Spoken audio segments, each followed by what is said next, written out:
আমার পিএলআইডি সমস্যার কারণে আমার দেখা গেছে উঠতে কোনো বাড়ি কোনো কাজ করতে অসুবিধা অসুবিধা হয়, পাও কাঁপে, হাতে মিদে ব্যথা হয়, রাত্রে ঘুমাইতে অনেক সমস্যা হয়, মানে পায়ে মিদে অনেক ব্যথা হয়।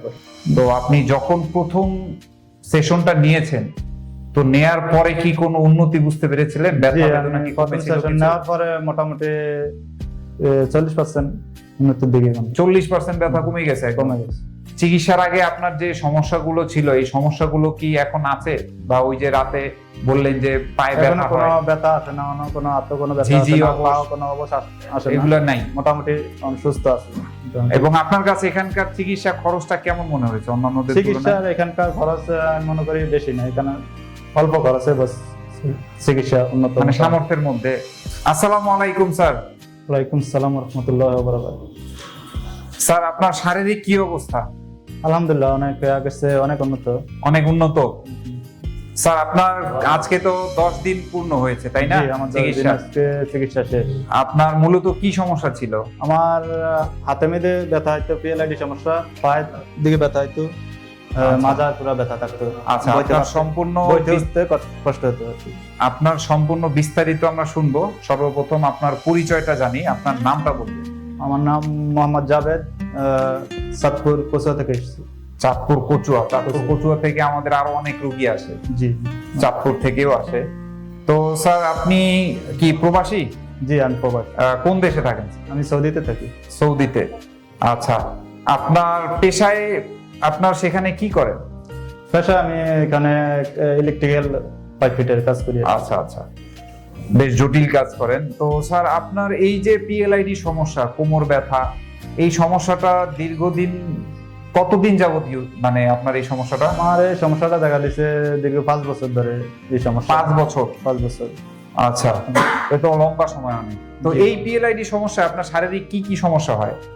আমার পিএলআইডি সমস্যার কারণে আমার দেখা গেছে উঠতে কোনো বাড়ি কোনো কাজ করতে অসুবিধা হয়, পাও কাঁপে, হাতে মিদে ব্যথা হয়, রাত্রে ঘুমাইতে অনেক সমস্যা হয়, মানে পায়ে মিদে অনেক ব্যথা হয়। মানে ব্যথা কোমর থেকে কি পায়ে নামে? পায়ে মিদে ব্যথা হয়। এটা কি বাম পায়ে না ডান পায়ে? বাম পায়ে অনেক লাফায়, পাও ঘুমাইলে পাও লাফায়, মানে পা এরকম করে ঝিঝি বা অবশ এরকম? ইঞ্জির অবস্থা লাফায়, ঘুমের মধ্যে লাফ মারে। আচ্ছা, আর আপনার এই হাঁটা চলার ক্ষেত্রে কি অবস্থা? মানে হাঁটাচলা বেশিক্ষণ করতে পারি না, অনেকক্ষণ হইলে আর কি পা অনেক কামড়ায়। মানে এই সমস্যা ছিল? জি। এবং এই সমস্যার জন্য ডক্টর দেখিয়েছেন? আমি এই সমস্যার জন্য ডাক্তার 2 জন দেখাইছি বাংলাদেশে। জি, বাংলাদেশে দেখাইছি 2 জন, ওই জায়গায় দেখাইছি, কেন বলছে যে অপারেশন। বাংলাদেশেও দেখাইছি, ওনারা ওষুধ দিছে, পরে বলছে যে অপারেশন করে ফেলেছে। মানে সৌদিতে বাংলাদেশে 2 জায়গায় অপারেশনের কথা বলছে। তো আপনি চাচ্ছিলেন না যে অপারেশন করাতে? আমি চাইছি যে অপারেশন ছাড়া কোন ট্রিটমেন্ট ভালো হয় ওইটাতে বেশি। আচ্ছা আচ্ছা, তো আপনি অপারেশন যেহেতু করাবেন না, তো তখন আপনি আসলে নিশ্চয়ই চেষ্টা করেছেন যে কোথায় আসলে অপারেশন ছাড়া চিকিৎসাটা আছে।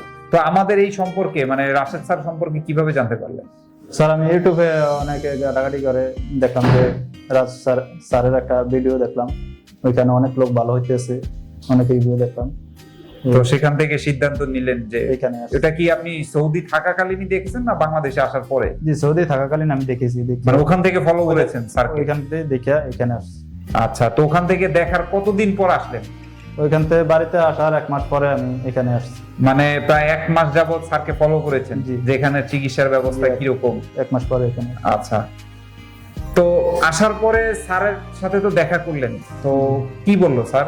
স্যার বলছে ইনশাল্লাহ 10 দিন ট্রিটমেন্ট না, এখানে পুরো সুস্থ হয়ে যাবে, কোনো সমস্যা হবে না, পুরো সুস্থ হয়ে যাবে। আচ্ছা, তো স্যারকে যে দেখালেন, কোনো ভিজিট নিয়েছে স্যার? জি না, স্যার কোনো ভিজিট নেই না। কোনো ভিজিট নেই? কোনো ভিজিট আলাদা ভাবে কোনো টেস্ট দিয়েছে যে এই টেস্টগুলো করে আসেন? কোনো ভিজিট কোনো কিছুই এখানে। আপনার আগের যে রিপোর্ট হিস্টোরি ছিল অনুযায়ী বাস ট্রিটমেন্ট এখানে ট্রিটমেন্ট শুরু করেছেন। আচ্ছা, তো স্যার আপনাকে তো বলেছিল যে আপনি অ্যাডভান্স আকুপাংচার নেয়ার 24 ঘন্টা পরে একটা উন্নতি বুঝতে পারবেন।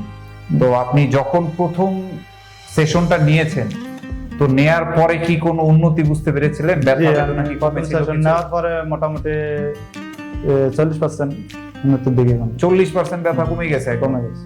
তো অলমোস্ট প্রায় দেখা গেছে মানে 50% এর কাছাকাছি। তো আজকে আপনার সম্পূর্ণ ট্রিটমেন্ট শেষ? 10 দিনের ট্রিটমেন্ট আমাদের ট্রিটমেন্ট। তো তো আমি যদি আপনাকে জিজ্ঞেস করি যে আজকে আপনি কতটুকু সুস্থ প্রথম দিনের তুলনায়? আমি মোটামুটি 90% মোটামুটি সুস্থ আছি। এবং বাকিটা আল্লাহ। চিকিৎসার আগে আপনার যে সমস্যাগুলো ছিল এই সমস্যাগুলো কি এখন আছে? বা ওই যে রাতে বললেন যে পায়ে এখনো ব্যথা কোনো হয়, ব্যথা আসে না, কোনো হাতে কোনো ব্যথা ঝিঝি আসে না, অবশ? পাও কোনো অবশ আসে না, এগুলো নাই? মোটামুটি আমি সুস্থ আছি। আলহামদুলিল্লাহ। তো এই যে চিকিৎসায় আপনাকে কি কোনো ধরনের ওষুধ দেওয়া হয়েছে? না, এখানে কোনো ওষুধ দেওয়া হয় নাই, বাস আকুপাঞ্চারের মাধ্যমে। আচ্ছা, আপনার এখানে কি শুধুমাত্রই আকুপাংচার না আরো অন্যান্য চিকিৎসাও আছে? আপনার কাছে কেমন লাগলো এই যে এখানে চিকিৎসা আরো কি কি পেলেন আপনি? এখানে আকুপাঞ্চার আছে, ব্যায়াম আছে, ফিজিওথেরাপি আছে, মানে বেশ কয়েকটা চিকিৎসা কয়েকটা- একত্রে মিক্স করে তারপরে কয়েকটা হচ্ছে এখানে দেয়া হয় রোগীদেরকে। আচ্ছা, তো স্যার আপনি এই যে এখন যে সুস্থ আছেন, সুস্থ হয়ে আপনি আবার বাড়িতে চলে যাবেন, আবার প্রবাসে চলে জি, যাবেন, আবার আপনার মতো আরো অনেক রোগী আছে যারা জি, অনেক দীর্ঘদিন রোগী যাবত কোমর ব্যথায় ভুগতেছে, সঠিক চিকিৎসা পাচ্ছে না, বিভিন্ন ব্যথানাশক ওষুধ খাচ্ছে, এবং ব্যথানাশক ওষুধ খেয়ে আমরা এমনও দেখেছি যে আমাদের এখানে যে ব্যথার ওষুধ খেতে খেতে আলসার হয়ে গেছে, এমন অবস্থা, কিন্তু পিএলআইডি আর ভালো হয় না। তো সেই সব রোগীরাও আসলে আমাদের এখান থেকে ট্রিটমেন্ট আমি নিয়ে মনে সুস্থ করি হয়ে গেছে। যাদের এই সমস্যা, পিএলআইডি সমস্যা আছে, আমি মনে করি এখানে আইসা চিকিৎসা হলে অনেক উন্নত, মোটামুটি অনেক ভালো হয়ে যাবে। এবং আপনার কাছে এখানকার চিকিৎসা খরচটা কেমন মনে হয়েছে অন্যান্যদের তুলনায়? চিকিৎসার এখানকার খরচ আমি মনে করি বেশি না, এখানে অল্প খরচে বাস চিকিৎসা উন্নত, মানে সামর্থ্যের মধ্যে। আচ্ছা, ঠিক আছে স্যার, আমরা আপনার কাছ থেকে বিস্তারিত শুনলাম। আজকে যেহেতু আপনি সুস্থ হয়ে বাড়ি ফিরছেন, আপনাকে অবশ্যই কিছু নিয়ম কানুন দিবে, আপনি সেগুলো ফলো করবেন, যেহেতু আবার প্রবাসে যাবেন জি, আপনাকে আরো বেশি সতর্ক থাকতে হবে আগের তুলনায়। ইনশাআল্লাহ। তো আপনার জন্য দোয়া রইল স্যার, ধন্যবাদ, আসসালামু আলাইকুম। Thank you.